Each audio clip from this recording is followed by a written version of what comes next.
Are you paying us a compliment? No, because it says if we are not going live, it means we are saying the truth. But हाँ, क्या कह रहे हैं आप reservation पे? हाँ, तो मैं बताता हूँ आपको. इस पे रिजर्वेशन का इफेक्ट होगा, इस पे जॉब लॉसेस का इफेक्ट होगा, इस पे अलग अलग रिपरकशंस आएंगे. उनको हम डिटेल में स्टडी करेंगे. और इनको बनाने में हिंदुस्तान की जनता ने लाखों करोड़ रुपए अपना पैसा डाला है. इन 3-4 उद्योगपतियों को गिफ्ट दी जा रही है. मगर ये आपके भविष्य पर आक्रमण है. नरेंद्र मोदी जी अपने 2-3 उद्योगपति मित्रों के साथ हिंदुस्तान के युवा पर आक्रमण कर रहे हैं. सरकार के पास पैसे की जबरदस्त कमी है.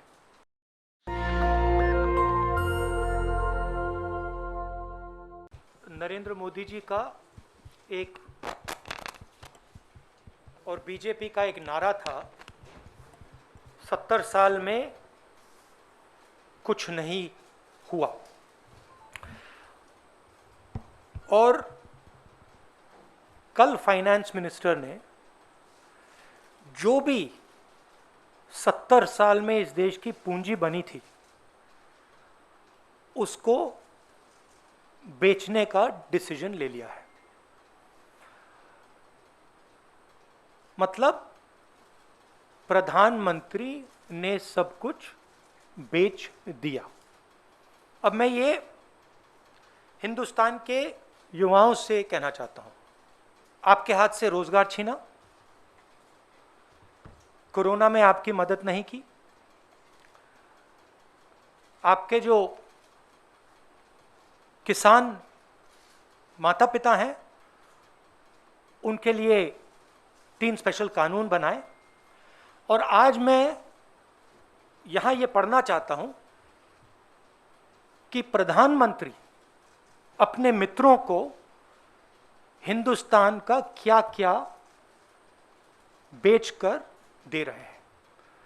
और इसको पढ़ने से आपको पता लग जाएगा, मुझे कहने की भी जरूरत नहीं होगी कि कौन सा एसेट किसको जा रहा है. और ये जो सिलेक्शन किया गया है ये किन लोगों के लिए किया गया है और किस प्रकार से उनको फ्री गिफ्ट दिया जा रहा है. तो शुरुआत करता हूं मैं रोडवेज. 1.6 लाख करोड़ रुपीस का गिफ्ट, 26,700 किलोमीटर नेशनल हाईवेज.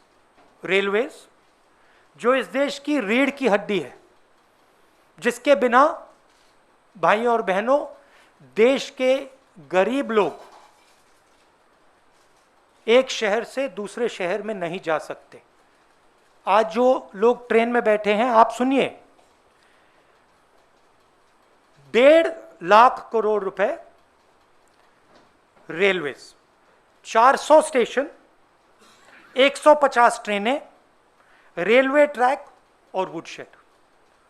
और जो हमारे रेलवेज के एम्प्लॉई हैं, आप भी बात समझ लीजिए, जब ये रेलवे से छीनकर किसी प्राइवेट एंटिटी को दिया जाएगा तो आप समझ लीजिए आपके रोजगार का क्या होने वाला है. मुझे समझाने की जरूरत नहीं है. उसके बाद स्पेशल गिफ्ट पावर ट्रांसमिशन,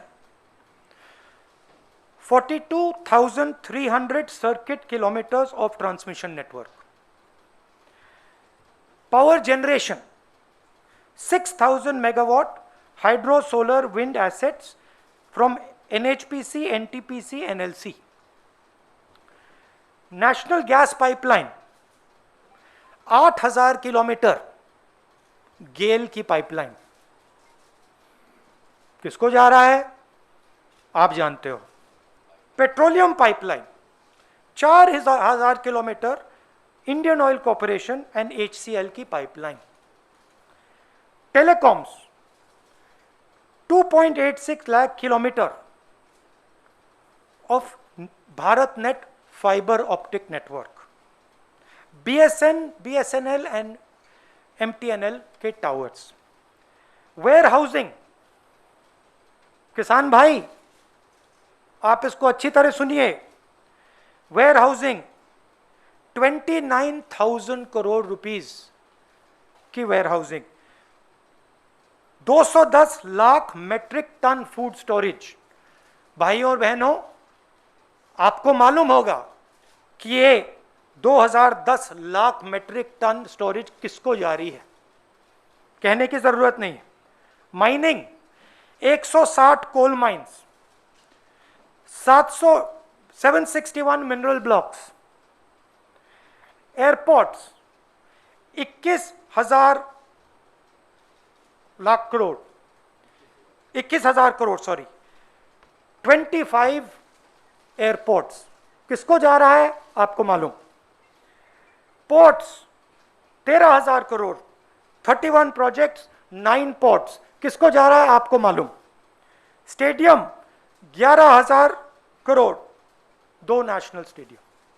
अब देखिए ये जो एसेट्स हैं इनको बनाने में 70 साल लगे हैं और इनको बनाने में हिंदुस्तान की जनता ने लाखों करोड़ रुपए अपना पैसा डाला है। ये पूरा का पूरा 3-4 लोगों के हवाले किया जा रहा है। आपसे कहा जा रहा है भाइयों और बहनों, क्या नाम दिया इसका, क्या कहते हैं इसका? नहीं, वो एक लाइन थी, नेशनल मोनेटाइजेशन पाइपलाइन। ये आपका भविष्य है, ये जो आपका भविष्य है इसको बेचा जा रहा है, इन 3-4 उद्योगपतियों को गिफ्ट दी जा रही है। रियलिटी है।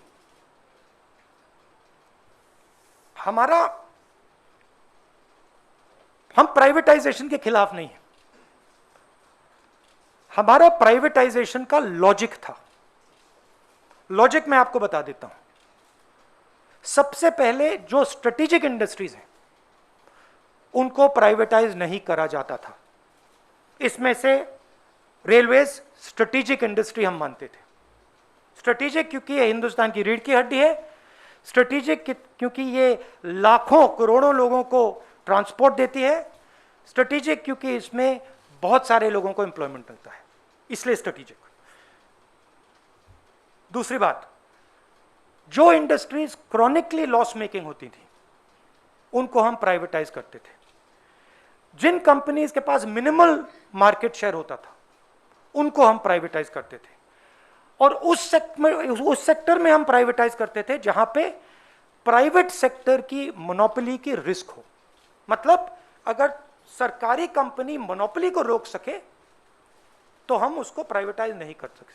अब यहां पे ये सारे के सारे प्राइवेटाइजेशन मोनोपोली बनाने के लिए करे जा रहे हैं, सारे के सारे। मैंने आपको नाम दिया है, power, telecoms, warehousing, mining, airports, ports, ये सब मोनोपोली बनाने के लिए किया जा रहा है। आप जानते हो पोर्ट्स किसके हाथ में है, एयरपोर्ट किसको मिल रहे हैं। तो हम कहते हैं प्राइवेटाइज कीजिए, मगर देश को नुकसान मत पहुंचाइए। देश को नुकसान कैसे होगा? और जो देश के युवा हैं आप इसको अच्छी तरह सुनिए। जैसे ही ये मोनोपोलीज बनती जाएंगी वैसे ही उतनी ही रेट से आपको रोजगार मिलना बंद हो जाएगा। आप स्कूल्स में हो, कॉलेजेस में हो, इस देश में जो छोटे बिजनेसेस होते हैं, मिडिल साइज बिजनेसेस होते हैं, जो आपको रोजगार देंगे कल, वो सब बंद हो जाएंगे, खत्म हो जाएंगे। 3-4 बिजनेसेस रहेंगे, इनको एम्प्लॉयमेंट देने की कोई जरूरत नहीं रहेगी और आपको रोजगार नहीं मिलेगा। मैंने कोरोना के बारे में बोला था, आप लोगों ने मजाक उड़ाया, ठीक है, मैं फिर से बोल रहा हूं, और हिंदुस्तान का युवा आप अच्छी तरह सुन लीजिए। जैसे ही ये होगा वैसे आपको रोजगार मिलने का चांस खत्म हो जाएगा। हिंदुस्तान की पूंजी बेची जा रही है, मगर ये आपके भविष्य पर आक्रमण है। नरेंद्र मोदी जी अपने 2-3 उद्योगपति मित्रों के साथ हिंदुस्तान के युवा पर आक्रमण कर रहे हैं। इसको आप अच्छी तरह समझिए। ये आप स्टेटमेंट रख रहे हो या आप सवाल पूछ रहे हो? मगर मैं इसको स्टेटमेंट के तौर पे एक्सेप्ट करता हूं। स्टेटमेंट ये है कि इसके 2 लक्ष्य हैं।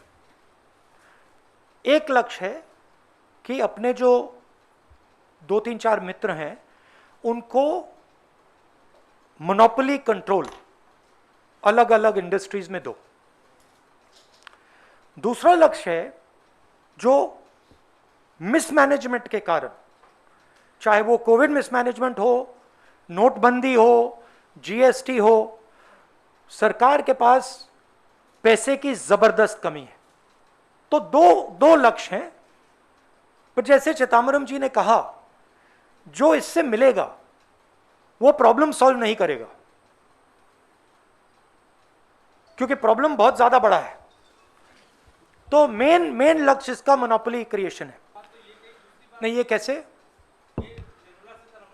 बट ये लॉजिक क्या है? अगर आपने किसी को बेच दिया तो जनता मालिक कैसे रहेगी?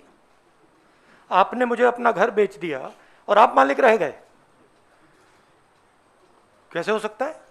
क्या लगता है कि जनता को बरगलाने की कोशिश और क्या अगर जनता के हाथ करना था तो बेचने की क्या जरूरत? जनता के हाथ में तो है। तालिबान, चाइना, स्ट्रेटेजिक जो मामला है उस पर मैं सेपरेट प्रेस कॉन्फ्रेंस खुशी से कर लूँगा, कोई प्रॉब्लम नहीं है। इस प्रेस कॉन्फ्रेंस में मैं इस प्राइवेटाइजेशन पे फोकस करना चाहता हूँ। सबसे ज्यादा एससी एसटी ओबीसी को नुकसान हो रहा है, माइनॉरिटी के भी लोग ओबीसी कैटेगरी में आते हैं, जो अब एक बड़ा मुद्दा है। दूसरा मुद्दा है कि जो आप प्रेस कॉन्फ्रेंस कर रहे हैं, not a single channel going to live right now, तो क्या मैसेज कन्वे करने के लिए आप लोग कोई मैसेज रैली करेंगे इस निजीकरण के खिलाफ? Are you paying us a compliment? No, because it says if we are not going live, it means we are saying the truth. But हाँ, क्या कह रहे हैं आप रिजर्वेशन पे? हाँ, तो मैं बताता हूँ आपको। इससे काफी नॉक ऑन इफेक्ट्स आएंगे। इस पे रिजर्वेशन का इफेक्ट होगा, इस पे जॉब लॉसेस का इफेक्ट होगा, इस पे अलग अलग रिपरकशंस आएंगे। उनको हम डिटेल में स्टडी करेंगे। और हमने चिदम्बरम जी से अभी बात की है कि इनको कांग्रेस पार्टी डिटेल में स्टडी करे और फिर अपनी पोजीशन उन पे आपके सामने रखे। मैंने क्लियरली अपनी इस पे पोजीशन रखी है कि चाहे वो डिमोनेटाइजेशन हो, चाहे वो जीएसटी, फ्लॉड जीएसटी हो, चाहे वो किसान के कानून हो, ये सब informal sector, agricultural sector, small and medium businesses पर आक्रमण है और इसका लक्ष्य मोनोपोली क्रिएशन है। Thank you. नेशनल दस्तक की आपसे गुजारिश है कि अगर इसको बचाना चाहते हैं तो नेशनल दस्तक को सब्सक्राइब करने के लिए रेड कलर के सब्सक्राइब बटन को दबाएं, फिर बेल आइकन की घंटी दबाएं। नेशनल दस्तक को बचाने के लिए बहुत जरूरी है कि हर खबर को शेयर करें, लाइक करें, कमेंट जरूर करें।